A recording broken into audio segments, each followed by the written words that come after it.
क्या होना चाहिए? उद्देश्य उसको जीतना होना चाहिए, उद्देश्य उस पर नियंत्रण स्थापित करना होना चाहिए, या उद्देश्य उसको सुधारना होना चाहिए। अगर आज आप उसको जीत लेते हैं, आज आप उसको कब्जे में कर लेते हैं, तो उसको कब्जे में बनाए रखने के लिए आपको ज़ोर ज़बरदस्ती करनी पड़ेगी, आपको बंदूकें रखनी पड़ेंगी, तलवार भाले रखने पड़ेंगे। लेकिन अगर आप एक बार उसको सुधार देते हैं तो आपको किसी तलवार भाले, चाकू, छुरी, बंदूक, किसी चीज़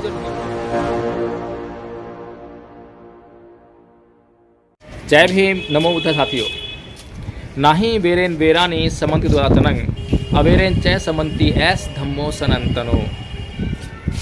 यानी कि वैर से कभी वैर शांत नहीं होता, अवैर से ही वैर शांत होता है। तो ये जो बात है जो बुद्ध ने आज से 2600 साल पहले इस संसार के लोगों के लिए कही, कोई ऐसी बात नहीं है जो इस दुनिया में एग्जिस्ट नहीं करती है।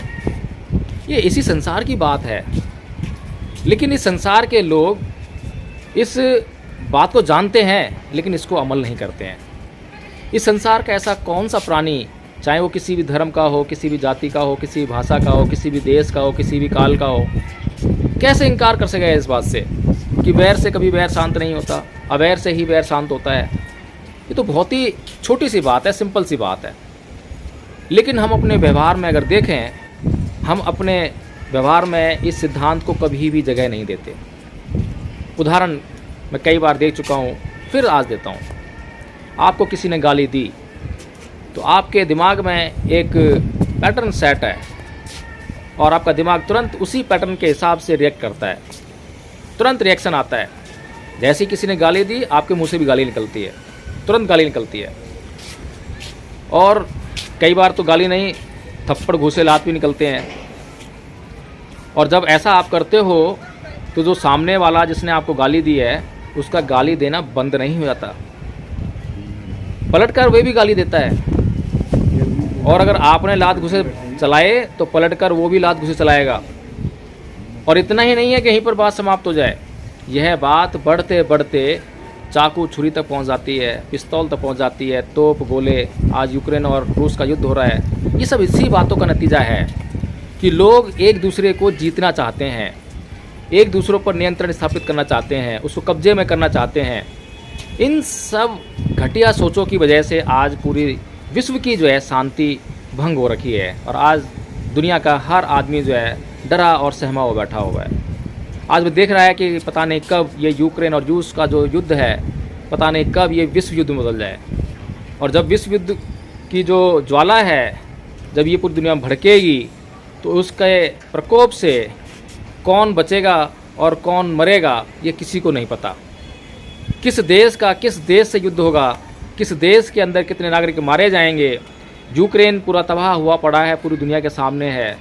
रूस जिसने यूक्रेन के ऊपर हमला किया है वो ऐसा नहीं है कि वो सुरक्षित है, वो भी तबाह हो रहा है। लेकिन ये तबाही केवल और केवल कुछ मानसिक बीमारियों के कारण है।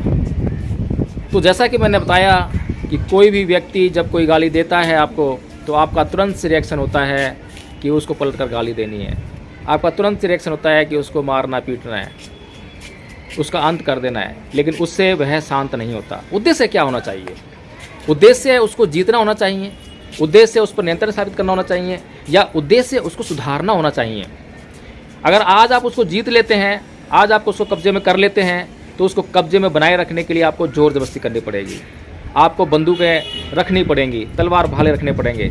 लेकिन अगर आप एक बार उसको सुधार देते हैं तो आपको किसी तलवार भाले, चाकू, छुरी, बंदूक, किसी चीज़ ज़रूरत नहीं पड़ेगी। फिर कभी आपको जो है उस गाली का सामना नहीं करना पड़ेगा। तो कौन सी स्थिति अच्छी है? आपको सुधार की तरफ बढ़ना चाहिए जो कि परमानेंट सॉल्यूशन है, स्थायी समाधान है किसी भी समस्या का, या आपको उस समस्या को बढ़ाने की तरफ बढ़ना चाहिए। और जो आपका रिएक्शन में जो पहले से ही सेट है, जैसे कि हमें कहीं भी खुजली होती है तो हमारे दिमाग में पहले से ही सेट है कि खुजाना है। हम ये नहीं सोचते हैं कि उसको खुजाए बगैर भी क्या हम रह सकते हैं, क्या हम अपनी कभी क्षमता की जांच करते हैं? हम कभी भी अपनी क्षमताओं की जांच नहीं करते हैं और तुरंत खुजाने लगते हैं। तो इसी तरह से हर चीज़ लगभग आप ये देखिए कि आपके जो 99% जो डेली के जो काम हैं वो आपके दिमाग में सेट हैं और आपका दिमाग तुरंत से उसी तरह से रिएक्ट कर देता है। वो एक सेकंड भी नहीं लगाता आपको किसी भी काम करने में, रिएक्ट करने में जो है। तो इसीलिए आपको ये समझना होगा जानना होगा और बुद्ध के इस मूल्यवान सिद्धांत को समझकर कि वैर से कभी वैर शांत नहीं होता, अवैर से ही वैर शांत होता है। तो अब जब भी कोई आपको गाली दे तो आप प्रयास कीजिए। मैं ये नहीं कह रहा हूँ कि आज हमने डिस्कस कर लिया है कि ना ही वेरेन वेरानी समन्त्वाचनंग अवेरेन च समन्ति एस धम्मो सनातनो, तो अब इसके बाद गालियाँ ख़त्म। अब कोई भी आपको गाली देगा तो अब आप साधु संत बन गए हैं और अब आप जो है आपका पूरा नियंत्रण स्थापित हो गया अपने इंद्रियों पर, और अब आप जो है पलट कर कभी किसी को गाली नहीं देंगे। ऐसा पॉसिबल नहीं है साथियों, ये बहुत ही लंबा प्रोसेस है। मन को नियंत्रण करना इस दुनिया का सबसे दुष्कर कार्य है। जिसने अपने मन को जीत लिया उसने पूरे ब्रह्मांड को जीत लिया, ये मान लीजिए। जिसने अपने मन को जीत लिया वो अपने मन को जीतने के बाद वो क्या कर सकता है आप उसकी कल्पना भी नहीं कर सकते हो।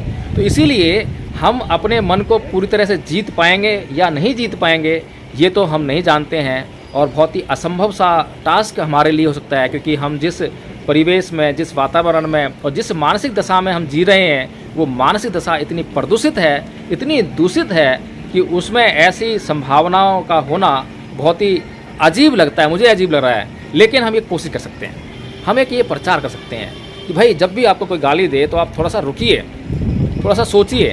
हो सकता है कि पहली बार में आप कामयाब ना हो, लेकिन कम से कम जब आपके साथ में वो घटना घट जाए, आपको किसी ने गाली दी, आपने भी किसी को गाली दी, चलिए ठीक है कोई बात नहीं, कुछ देर बाद वो मामला शांत होगा। उसके बाद आपको सोचना पड़ेगा कि जो उसने आपको गाली दी तो आपके मन के भीतर क्या चला, आप क्या उसको नियंत्रित कर सकते थे या नहीं कर सकते थे। उसकी गाली का आपके जीवन पर, आपके जीवन के हिस्से पर कितना प्रभाव पड़ रहा था, किस प्रकार पड़ रहा था, आपके मन में क्या चलने लगा। तो जो चल रहा था वो कितना फ़ायदेमंद था और कितना नुकसानदायक था। जो चल रहा था अगर वो नहीं चलता और वो गाली को अगर सहन कर लिया था तो आपका उससे क्या बन रहा था और क्या बिगड़ रहा था। इन सभी बातों पर जब आप चर्चा करेंगे तब अगली बार गाली सुनने के लिए आप तैयार हो पाएंगे। गाली सुनने का अभ्यास भी करना बहुत मुश्किल काम है, इतना आसान काम नहीं है, क्योंकि जिस तरह से मैं बात कर रहा हूँ आपसे, ये तो बहुत ही सामान्य सी बात है, ऐसे कोई गाली नहीं देता है। गाली देने के जो हाव भाव होते हैं बहुत ही वायलेंट होते हैं, और उस जो हाव भाव होते हैं, जो वो दशा होती है, उसमें कोई भी आदमी जो है अपने आप को संयमित नहीं रख पाता। लेकिन साथियों, अगर इस संसार में हमें शांति की स्थापना करनी है, भाईचारे को कायम करना है, तो हमें ये प्रयास तो करने पड़ेंगे। हमें दूसरों को सुधारने की तरफ बढ़ना पड़ेगा, हमें दूसरों को सुधारने की दिशा में बढ़ना पड़ेगा। हमें किसी को बिगाड़ना नहीं है। हमें जो गाली दे रहा है उसके अंदर और गालियां बढ़ें, उसके अंदर और क्रोध बढ़े, उसका और मानसिक विकार उसके अंदर पनपें, हमें ये सब काम नहीं करना है, बल्कि हमें ये काम करना है कि हम किस तरह से अपने कितने प्रयास कर सकते हैं दूसरों को समझाने में, सुधारने में। और दूसरे जब ही सुधरेंगे जब पहले हम सुधरेंगे। यानी कि सबसे पहला कदम ये होगा कि जब आपको कोई गाली दे तो आप गाली नहीं देंगे, ये पहला कदम है। अगर आप यहाँ पर कामयाब हो गए, बेशक दूसरे को आप कुछ कह पाए या नहीं कह पाए, समझा पाए या नहीं समझा पाए, ये मायने नहीं रखता। लेकिन अगर आपने इतना कर लिया कि आपने खुद गाली नहीं दी, आप सब कुछ कड़वा घूट पी कर समझ गए, झेल गए उसको, पी गए उसको जो है, तो समझ लीजिए आपका पहला कदम जो है सफल हो गया।